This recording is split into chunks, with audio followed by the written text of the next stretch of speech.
Let's be real, when it comes to open world games, the same few names always hog the spotlight. GTA, Skyrim, Red Dead Redemption, yeah, they're great, but there are so many hidden gems out there that most people completely miss. This list is all about those underrated bangers, the games with massive worlds, killer stories, and insane freedom that somehow flew under the radar. If you're tired of the usual AAA giants and want to explore something fresh, you're in for a treat. The Driver, San Francisco. Driver. San Francisco is one of the most underrated open world games out there, and it's honestly a crime how many people missed it. You play as John Tanner, a cop in a coma, who somehow gains the ability to body hop into any driver on the road. Yeah, it sounds dumb, but trust me, it freaking works. You'll be mid-chase, swap into a garbage truck to block off some cops, then jump into a sports car across the street to make your getaway. It's chaotic, stupid fun, and weirdly brilliant. The driving feels smooth as hell too. The cars have just the right amount of weight and speed, so you can pull off insane drifts without it feeling too arcadey. The chase sequences are easily some of the best in any open world game. You're flying over hills, smashing through fences, and barely dodging oncoming traffic, all while shifting into random cars just for the hell of it. It's the kind of game where you'll replay missions just to try out different stunts because it's that fun.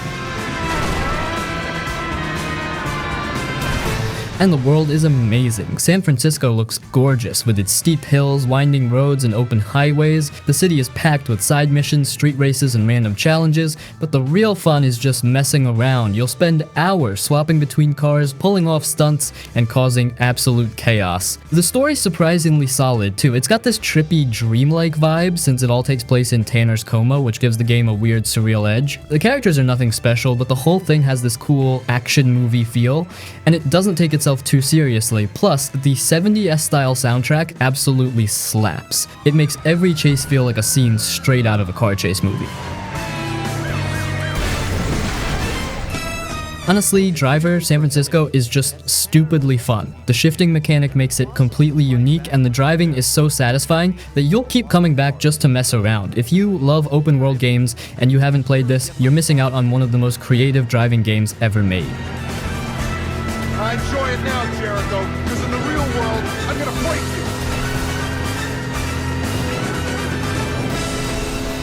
you. Kingdoms of Amalur Reckoning.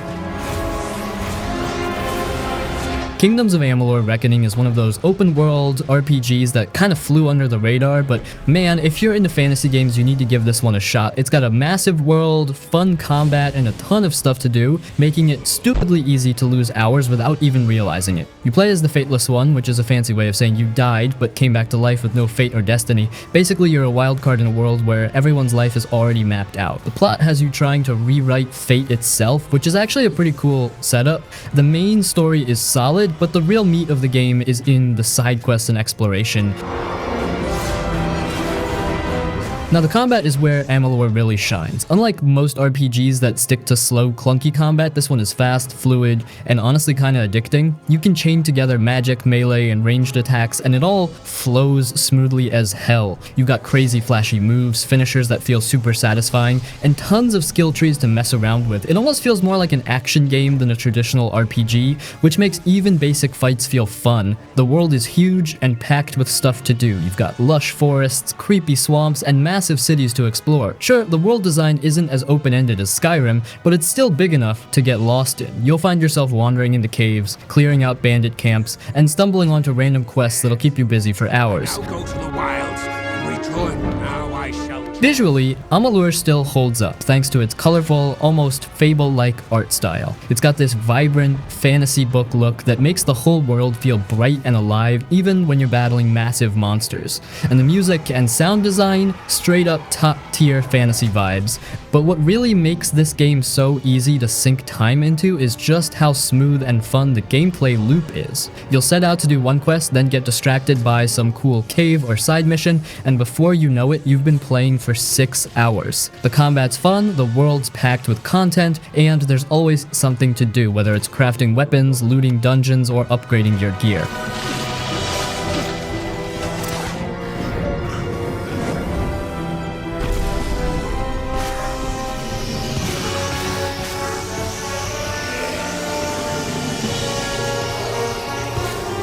The Sleeping Dogs. Sleeping Dogs is one of the best open world crime games that most people completely slept on, which is a freaking shame. It's basically GTA in Hong Kong, but with way better combat and a more personal story. You play as Wei Shen, an undercover cop who has to infiltrate the Triads, but it's not just some basic cop vs criminal plot. Wei actually grew up with some of the gang members, so there's this constant struggle between his duty as a cop and his loyalty to people he once called family. The story gets surprisingly heavy, with some brutal twists that'll stick with you. Now, the combat is, here, straight up awesome. Unlike most open world games that rely on guns, this one throws you into fistfights. The hand-to-hand combat is fast, fluid, and brutal. You're chaining punches, counters, and grapples together like you're in a freaking kung fu movie. And the environmental takedowns are so good and chaotic, you can slam a guy's head into a spinning fan, throw someone into a dumpster, or crack their skull against a payphone. It's nasty and gory, but so satisfying. The open world is smaller than something like GTA, but it's incredibly detailed. Hong Kong feels alive and packed. You'll be speeding through neon-lit streets, cutting through night markets, and cruising past towering skyscrapers. The city is dense with life, vendors are shouting, people are gambling in alleyways, and there's this grimy, lived-in vibe that makes it feel authentic. It's the kind of game where you'll wander around just to take in the atmosphere. And let's talk about the driving. It's arcade style and super fun. The cars handle loose and fast, making high-speed chases feel wild. You can drift around tight corners, ram enemy vehicles, and even leap from one car to another, which makes for some insane stunt moments. The bike chases are just as intense. You'll be zipping between cars and kicking riders off their bikes, which is stupidly fun. But what really makes Sleeping Dogs stand out is how much heart it has. Wei Shen is a flawed, relatable character. He's torn between two worlds, and the game actually makes you care about him. The characters around him, like his childhood friend Jackie, are written in a way that makes the betrayals and emotional moments hit harder. It's not just a crime game, it's a story about loyalty, betrayal, and the cost of living a double life. If you love open world crime games and you somehow missed this one, you need to fix that ASAP. It's got fantastic combat, a killer story, and a world that feels authentic. This is one of those games where you'll get sucked into the world, lose track of time, and end up wondering why the hell they never made a sequel.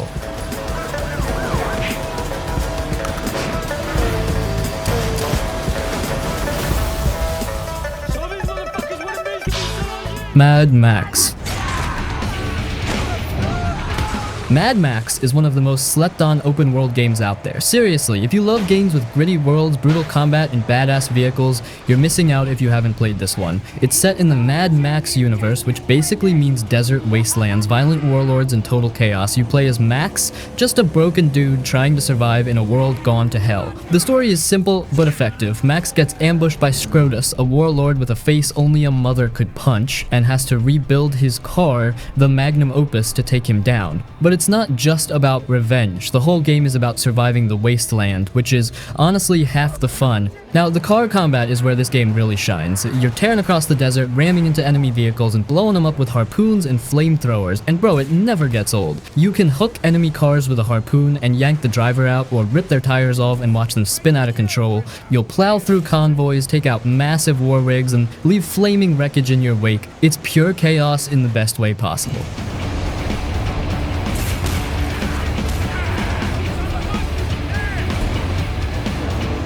But when you're not wrecking cars, you're wrecking faces. The melee combat is brutal. It's basically Batman Arkham combat, but dirtier. You're punching, countering, and body slamming dudes into the sand. The hits feel weighty and savage, and when Max goes into fury mode, he just straight up demolishes fools. It's bare knuckle brawling at its finest, and it makes every fight feel visceral and raw. The wasteland itself is surprisingly gorgeous, despite being a massive desert. You've got rusted out settlements, twisted metal fortresses, and massive sandstorms that roll in and turn everything into chaos. The storms are honestly insane. They'll blind you with sand, hurl chunks of debris at your car, and make you feel like you're about to get torn apart. And when the sun sets, the game goes from dusty orange to deep eerie blue, making the whole world feel strangely beautiful.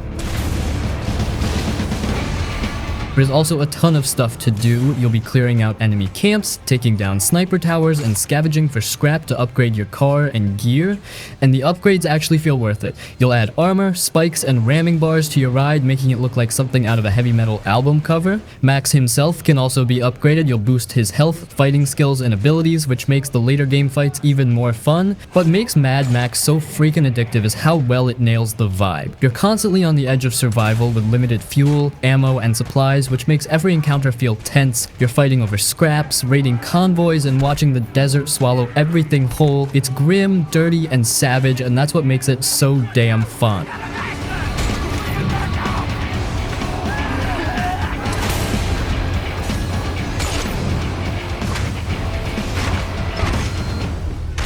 Just Cause 3. If you just want to blow stuff up for hours without overthinking, this is your game. You play as Rico Rodriguez, a guy with zero regard for the laws of physics and an endless supply of explosives. Your goal? Take down a dictator named Di Ravello, who's turned the fictional island of Medici into his personal playground. But let's be real, you're not here for the story, you're here to blow up military bases, ride jets into gas stations, and grapple onto helicopters mid-flight. The grappling hook is what makes this game so damn fun. You can hook onto anything, cars, helicopters, fuel tanks, and launch yourself through the air like a freaking superhero, but the real magic is the tether. You can attach two objects together and watch the chaos unfold. Want to tie a jeep to a statue and watch it yank the whole thing down? Go for it! Or maybe hook a gas tank to a helicopter, shoot the tank, and watch it launch into the sky like a rocket. The physics are absolutely ridiculous, and that's why it rules. And then you've got the wingsuit, which is honestly one of the best traversal mechanics ever. You'll be soaring across mountains, diving over beaches, and skimming the tops of trees. When you combine the wingsuit with the grapple, you're basically Spider-Man with explosives. It's so fluid and fun that you'll end up ignoring vehicles half the time just because grappling and gliding is way faster. But don't worry, the vehicles still slap. You've got sports cars, tanks, boats, and fighter jets all just lying around. And since there are no rules, you can just grab a jet, crash it into a base, and wingsuit away like nothing happened. The game rewards you for being reckless, and it never gets old. And the world itself is stunning. Medici is massive, with beautiful beaches, mountain ranges, and Mediterranean towns. You'll be flying over turquoise waters one minute, then paragliding through rocky canyons the next. The visuals still hold up, and the explosions make it even prettier. But what makes Just Cause 3 so damn addictive is how it lets you mess around. The game doesn't care if you ignore the story for 10 hours just to launch cows into the ocean with your grappling hook. You can blow up bridges just because it looks cool, or tether enemy soldiers to helicopters and watch them fly away screaming. It's pure dumb fun, and that's exactly why it rocks.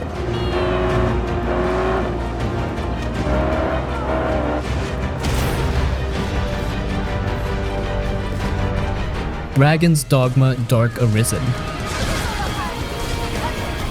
It's kinda like Skyrim meets Dark Souls, but with its own wild twists. You play as the Arisen, a poor soul whose heart gets ripped out by a dragon, literally.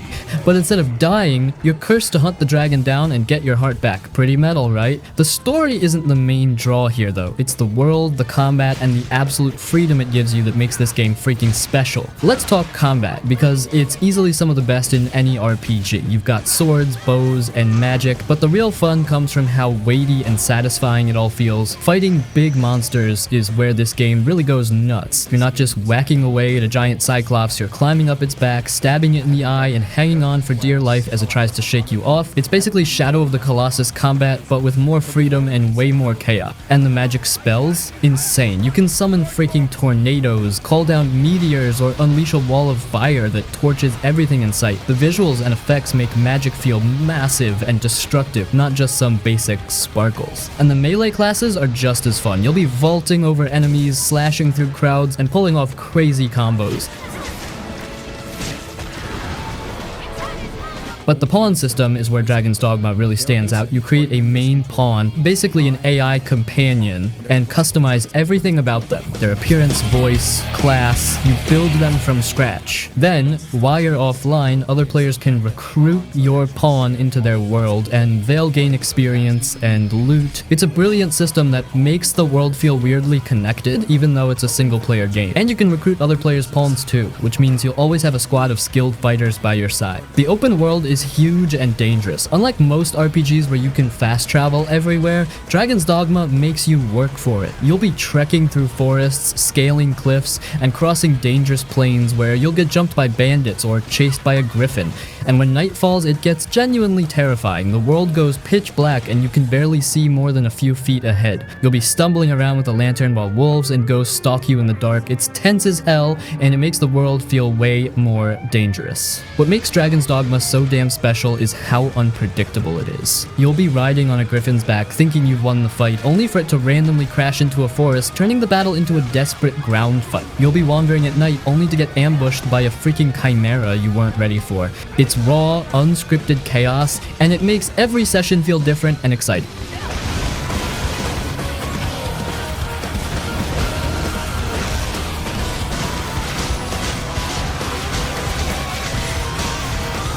The Sunset Overdrive. Sunset Overdrive is one of the most underrated open-world bangers ever made. It's basically Tony Hawk's Pro Skater mixed with Ratchet and Clank but with way more explosions and mutant gore. The game takes place in Sunset City, where a new energy drink called Overcharge has turned people into freaky orange oozing mutants. The plot? You're one of the few survivors, and your goal is simple: raise hell, grind across power lines, and blow up anything that moves. It's stupidly fun and never takes itself seriously, which makes it freaking awesome. The movement is what makes this game so addictive. You're not walking or running, that'd be boring. You're grinding on rails, bouncing off cars, and wall running across skyscrapers like you're in some fever dream version of Jet Set Radio. You can chain moves together, which gives you insane speed and momentum, making it feel fast and fluid the entire time. You're basically skating through a mutant apocalypse, and it never gets old. And the weapons? Freaking insane! You've got guns that launch explosive teddy bears, acid spraying record players, and firework cannons that light up entire streets. It's like Insomniac Games took every ridiculous weapon idea they had and threw them all in at once, and somehow it worked perfectly. You'll be mowing down hordes of mutants while pulling off trick shots mid-grind, and it makes you feel like a friggin' superhero on a sugar rush.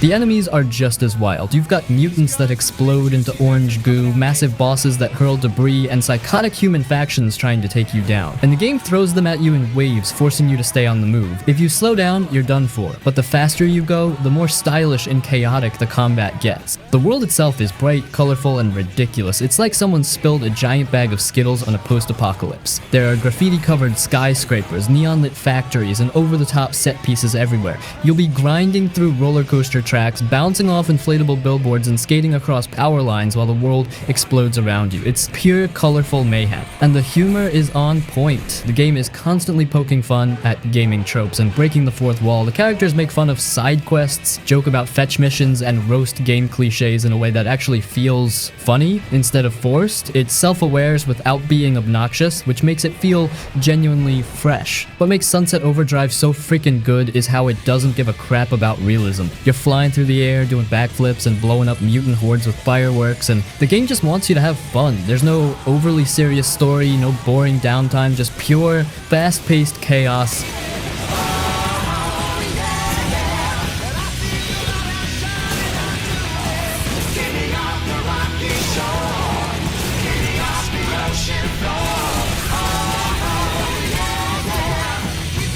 Red Faction Guerrilla. You play as Alec Mason, a regular dude who just wants to mine rocks on Mars, but somehow ends up leading a full-blown rebellion against the Earth Defense Force, EDF. Sounds serious, right? Nah, this game is all about blowing stuff up, and man, it does that perfectly. The destruction physics here are insane, even by today's standards. Every building, tower, and bridge is fully destructible, and it all collapses in real time. You're not just shooting at walls and watching them chip away. You can take out support beams, plant explosives, and watch entire buildings crumble in the most realistic, satisfying way possible. There's nothing better than rigging a massive tower with remote charges, detonating it from a distance, and seeing it slowly tip over and smash into the ground. It's pure chaos, and it freaking rules. Again, weapons are wild as well. You've got remote charges that stick to anything, rocket launchers, and the nano rifle, which dissolves enemies and objects into dust. The destruction gets crazier the longer you play. At some point, you'll unlock mechs that let you smash through entire bases like you're in a Godzilla movie. The world itself is surprisingly cool. Mars is rugged, dusty, and weirdly pretty. The outposts, EDF bases, and Martian settlements feel gritty and lived in. But the best part is how the game encourages total freedom. You can take down EDF strongholds however you want, stealthily sabotage them, ram a truck through their walls, or just demolish the entire base with explosives. There's no right way to play, which makes it stupidly fun. The missions are packed with pure mayhem. You'll be ambushing convoys, rescuing prisoners, and blowing up supply depots. And the side activities are just as fun. You can drive into EDF outposts, cause as much damage as possible, and watch your rebel morale skyrocket. But honestly, the best part of the game is when you just ignore the missions and go nuts. You'll load up a truck with explosives, drive it straight into a base, and watch everything explode in glorious slow motion. Or you'll spend hours smashing random buildings with your sledgehammer just because you can. It's the ultimate stress relief game. If you've never played Red Faction Guerrilla, you're missing out on one of the best destruction sims ever made. The physics still hold up, the combat is stupidly fun, and it's perfect for anyone who just wants to blow off steam. Seriously, no other game makes demolition this fun.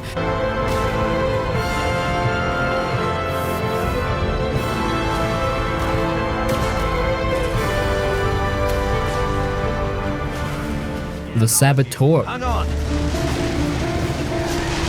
The Saboteur is one of those hidden gems that barely anyone talks about, but damn, it deserves more love. It's an open-world game set in Nazi-occupied Paris during World War II, but instead of playing as some serious, square-jawed soldier, you're Sean Devlin, a rough, whiskey-drinking Irishman with a personal grudge against the Nazis. And let me tell you, Sean doesn't hold back. The game's big hook is its black and white aesthetic. When the Nazis control a district, it's drained of color, making it look dreary and lifeless, but as you liberate areas by blowing up enemy outposts, sabotaging vehicles, and taking out Nazi commanders, the world bursts back into color. It's not just a gimmick, it feels incredibly rewarding. You'll wipe out an entire Nazi stronghold and suddenly the streets are filled with color, music, and life again. It's like you're breathing life back into the city and it never gets old. The open world itself is surprisingly cool. You've got Paris, its countryside, and German-occupied industrial zones to explore. The streets are packed with Nazi patrols, making it feel tense and dangerous, but the fun part is that you can climb buildings like you're in Assassin's Creed, which lets you sneak around, set traps, or just get a better view before you rain down chaos. And the missions? They're a blast. You'll be blowing up bridges, sabotaging fuel depots, and assassinating high-ranking officers. The game constantly pushes you to be creative. You can go in guns blazing, sure, but it's way more fun to sneak in, plant explosives, and slip out while the entire base explodes behind you. It makes you feel like a badass resistance fighter, not just some random open-world thug. The combat is pretty straightforward, but satisfying as hell. You've got old school pistols, Tommy guns, and grenades, and everything feels punchy and powerful. The stealth mechanics are also decent. You can sneak around in disguises and blend in with the enemy, which makes for some tense infiltration missions. But the best part? The vibe. The Saboteur nails the whole gritty, noir atmosphere. The black and white visuals combined with the smooth jazz soundtrack give it a stylish, moody feel that makes it stand out from other open world games. And Sean, the guy is constantly cracking jokes, dropping sarcastic one-liners, and drinking his way through the war. He's the kind of character you actually want to root for, because he's flawed, funny, and a total badass man. Your homeland is such a popular tourist destination. I don't get back much. Well, what are you then? Scotland Yard? We are a dagger at the enemy's throat. The time has come to start cutting. Last time I checked, your lot was losing this war. Is that what you want, Mr. Devlin? Immortals Fenyx Rising. It's basically Assassin's Creed meets Breath of the Wild, but with Greek mythology and a lot more humor. You play as Fenyx, a mortal warrior who gets caught up in a battle between the gods and Typhon, the big bad titan trying to wipe out all of Olympus. But unlike most Greek mythology games that take themselves super seriously, Immortals is surprisingly funny. The narration is handled by Zeus and Prometheus, and they're constantly cracking jokes and roasting each other. It gives the whole game a lighthearted, goofy tone, which actually makes it way more fun. The world itself is gorgeous. It's a bright, colorful version of ancient Greece, split into regions inspired by different gods. You've got Aphrodite's golden fields, Ares' war-torn wastelands, and Athena's majestic forest. It's not ultra-realistic, but that cartoony art style makes it feel more playful and timeless.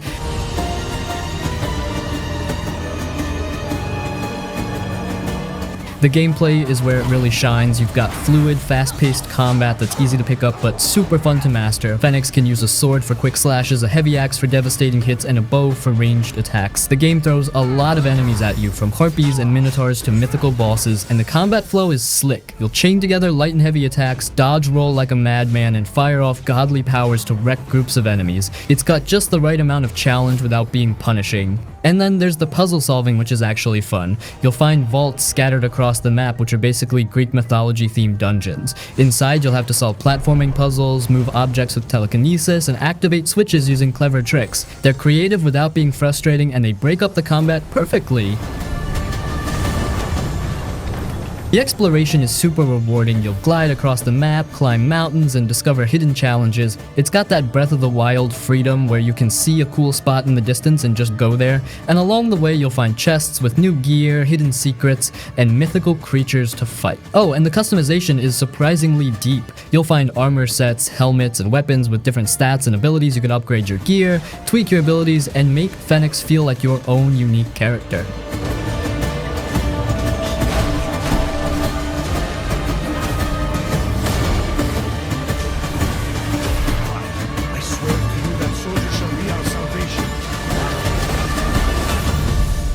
Atlis Fallen Rain of Sand. Atlis Fallen is one of those AA open world games that kind of came and went without much buzz, but it's way better than you'd expect. It's a fantasy action RPG with fast-paced combat, huge bosses, and a massive desert world to explore. And the best part? You get to ride across the sands like some kind of magic-powered surfer, which makes just moving around feel awesome. You play as the Unnamed, a warrior who finds a powerful gauntlet that lets you manipulate sand and wield insane powers. The whole world is ruled by a cruel god called Thelos, and your job is to rise up, fight back, and bring freedom to the people. Yeah, the story is pretty basic, but the fun is all in the gameplay. First off, the combat is slick as hell. It's fast, fluid, and surprisingly creative. You're not just slashing with swords or shooting with bows. You're morphing weapons out of sand mid-fight. One second you're swinging a massive hammer, and the next it shifts into a pair of dual blades, letting you tear through enemies with flashy combos. You can also parry, dodge, and chain together insane aerial attacks, which makes fights feel super dynamic. And the momentum system is a game changer. The more aggressive you play, the stronger your attacks become, turning you into a freaking powerhouse. The world itself is massive and beautiful, even though it's mostly desert themed. You'll glide over the sand dunes at high speeds using your sand surfing powers to catch air, zip through canyons, and pull off wild stunts. It's stupidly fun, and it makes exploring feel fast and fluid. The map is packed with enemy camps, hidden chests, and puzzles that unlock new abilities. And the boss fights, freaking massive. You'll face off against huge corrupted beasts called wraiths. These guys are towering, multi-phase monsters that will wreck you if you're not careful. You'll be dodging massive ground slams, surfing around them, and chipping away at weak points in these cinematic, high-speed battles. It gives the game a Monster Hunter vibe, but way more fast-paced. There's also plenty of customization. You can upgrade your gauntlet, unlock new powers, and equip essence stones that tweak your abilities, so you can build your character around speed, power, or defense depending on how you like to play. But the real star of Atlis Fallen is just how fun it feels to move. The sand surfing mechanic makes even basic exploration feel cool, and the combat is stylish and satisfying. It's one of those games where you'll get lost just goofing around, pulling off crazy mid-air combos and surfing across dunes, completely forgetting about the main quest. Why are so many willing to die for Thelos?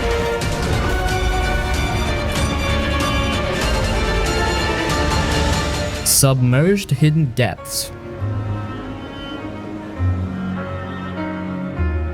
Submerged Hidden Depths is one of those games that's all about the vibe. No combat, no stress, just pure exploration in a beautiful flooded world. It's the kind of game you play when you just want to chill, soak in the scenery, and forget about everything else for a while. You play as Miku, a girl with strange plant-like powers, and her brother Taku. The world they're in is basically what's left after some big disaster. Cities are half sunk in water, buildings are crumbling under vines, and nature has completely taken over. Your goal? Sail around, explore the ruins, and slowly piece together what happened to the people who once lived there. It's simple, but oddly emotional. The exploration is super relaxing. You'll cruise around on your boat, stopping at overgrown towers and old temples. Once you're on land, you'll climb, jump, and solve light platforming puzzles. It's never too tricky. The whole point is to just take it easy and enjoy the ride. And the world itself is again freaking stunning. The ocean is calm and endless, and you'll spot massive statues poking out of the water, faded by time. The lighting is gorgeous with soft sunsets, golden reflections, and bright, colorful vegetation covering the ruins. It kind of feels like you're walking through a painting. And even though there's no dialogue, the story still hits pretty hard. You'll find little clues like carvings, notes, and old relics that show how the world slowly fell apart. The game never spells it out, which makes it more mysterious and haunting. There's also a sweet sibling bond between Miku and Taku. You'll see them helping each other out, and it gives the whole journey more heart.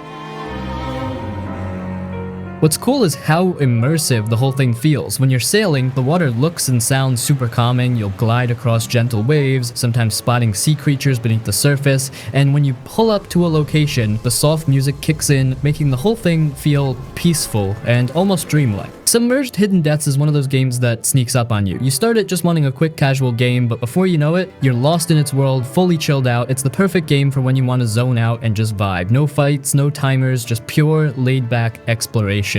If you're in the mood for something slow, calming, and easy on the soul, this one's worth checking out.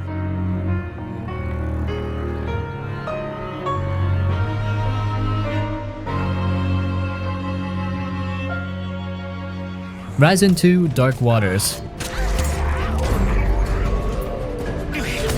Arisen 2 Dark Waters is one of those janky, rough around the edges games that still somehow pulls you in and refuses to let go. It's a pirate-themed open-world RPG with clunky combat, questionable animations, and more bugs than a swamp, but man, it's freaking charming as hell. If you're into games like Gothic or Two Worlds, you'll feel right at home here. You play as a nameless hero, which is honestly pretty fitting for a game this scrappy. After the world gets wrecked by titans, the seas are basically overrun with monsters, so you join a ragtag group of pirates to hunt for ancient artifacts that might be able to save the world. But honestly, the main story is kinda just there. The real fun is in the pirate nonsense, drinking rum, dueling shady characters, and getting into all kinds of ridiculous trouble. The open world is surprisingly fun to explore. You'll visit tropical islands, shady pirate towns, and cursed temples, all while looking for treasure and causing mayhem. The locations feel grimy and lived in, with crumbling shacks, muddy streets, and seedy taverns where you can gamble or pick fights. It's got that gritty old school RPG charm where nothing feels polished, but it's weirdly immersive. Now, let's talk about the combat, which is, well, kinda janky. You'll swing swords, shoot flintlock pistols, and even train a pet monkey to steal from enemies. But the fights are clunky as hell. The animations are stiff, and the hit detection feels like you're fighting underwater. Yet somehow it still kinda works. The game leans into the chaos, letting you fight dirty by throwing sand in people's faces, kicking them, or using voodoo magic to mess with their heads. It's sloppy but oddly fun, especially when you start mixing guns and magic into the brawls. The pirate setting is what really makes the game shine. You'll guzzle rum to heal, duel other pirates, and talk your way out of situations with some rough, roguish charm. The dialogue is packed with crude humor and gruff pirate banter, making it feel more genuine than most clean-cut fantasy RPGs. And the voice acting, it's awkward in the best way. Kinda clumsy, but weirdly endearing, like the game knows it's a bit of a mess and just rolls with it. Learn to talk from listening to pirates. Fuck yes! And yeah, it's buggy as hell. You'll clip through the environment, get stuck on rocks, and watch NPCs spaz out randomly, but that's part of the charm. It feels like one of those early 2000s games where the jankiness kinda makes it better. Arisen 2 Dark Waters is not a perfect game. Far from it. It's clunky, messy, and full of flaws, but that's also why it's so fun. If you can get past the jank, you'll find a scrappy pirate RPG with surprisingly good exploration, a cool voodoo magic system, and some genuinely fun pirate shenanigans. It's the kind of game where you'll start off rolling your eyes at how rough it is, but by the end, you'll be completely hooked.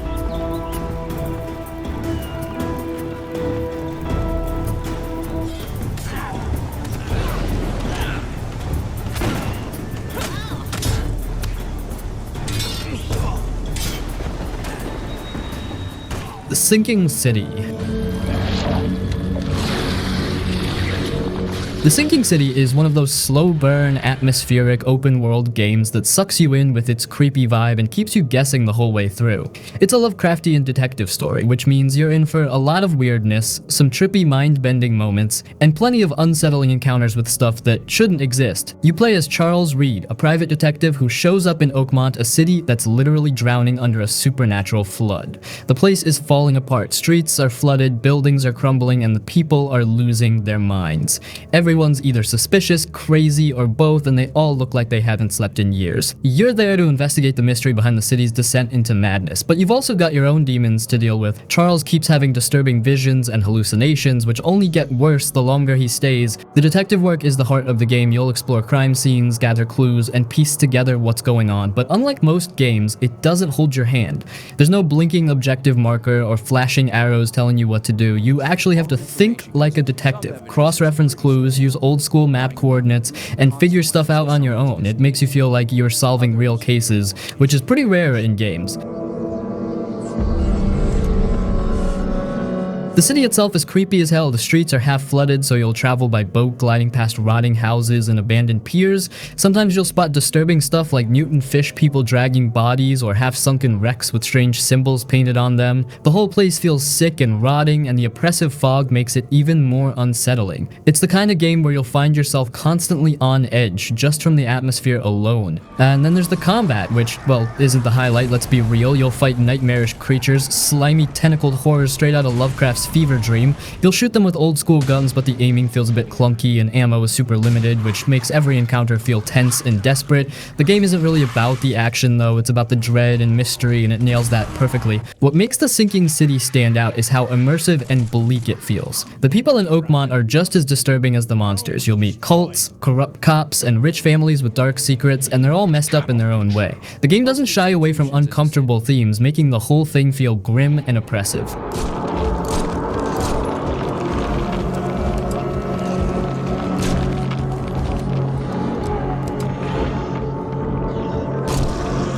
Days Gone. We don't have hope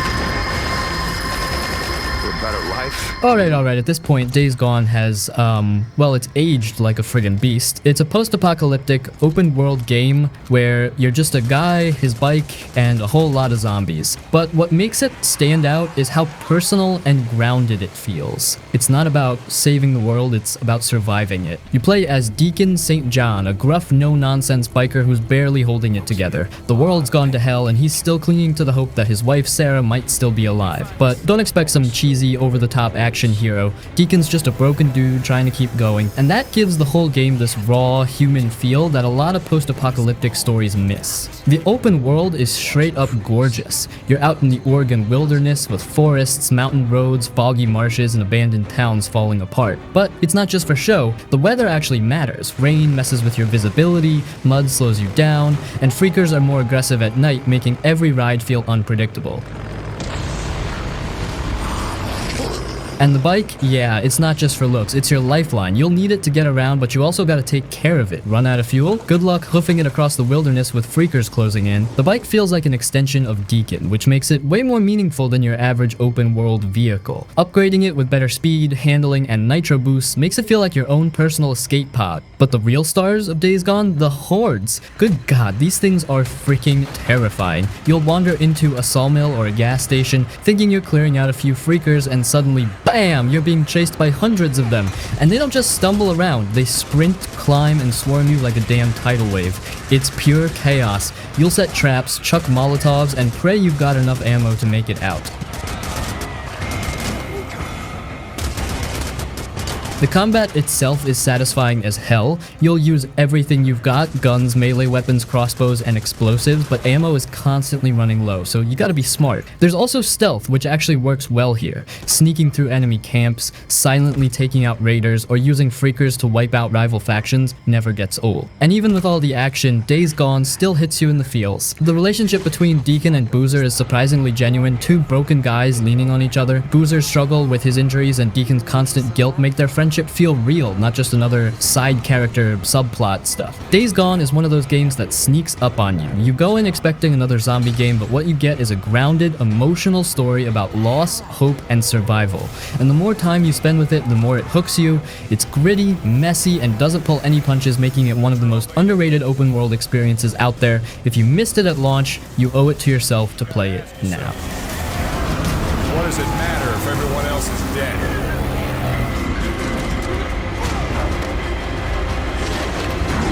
Rage 2.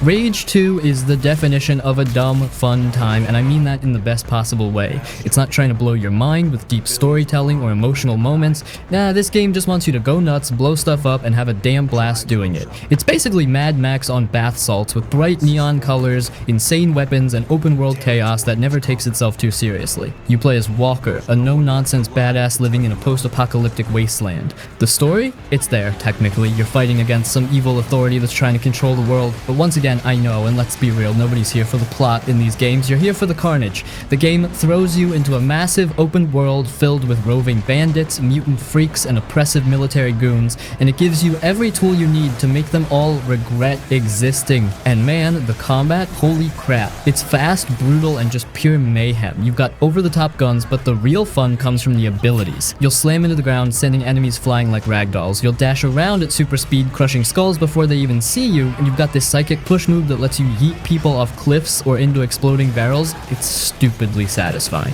The whole thing feels like Doom mixed with Just Cause, and it never stops being fun. The open world itself is big and colorful, but it's also kinda empty. You'll ride around in Mad Max style vehicles, but there's not a ton of depth to the exploration. It's mostly just cool places to fight in. You'll find bandit camps, mutant nests, and random chaos waiting to happen, but the world's main purpose is to give you more stuff to destroy. And honestly, that's all it needs to be. Oh, and the vehicles? Freaking wild. You'll be driving around in tanks, monster trucks, and hovercrafts, all armed to the teeth. The car combat is actually pretty solid, with boosts, mounted guns, and over-the-top explosions. It's not super deep, but it's fun as hell to ram bandit vehicles off the road and watch them go up in flames. Visually, Rage 2 is weirdly beautiful. The wasteland isn't just brown and dusty, it's got vibrant pinks, purples, and oranges splashed everywhere, making it feel surreal and trippy. It's like the Mad Max apocalypse got a cyberpunk paint job, and it weirdly works. But if you're looking for a deep open world experience or meaningful progression, Rage 2 probably ain't it. The side content is pretty repetitive and the world doesn't have much personality outside of the combat, but honestly, who cares? You're here to wreck everything in sight, and in that department, Rage 2 absolutely delivers. It's stupid, loud, and messy as hell, but that's what makes it so fun. Sometimes you just want to shut your brain off and go wild, and Rage 2 nails that perfectly. If you're in the mood for pure chaos, this game won't let you down.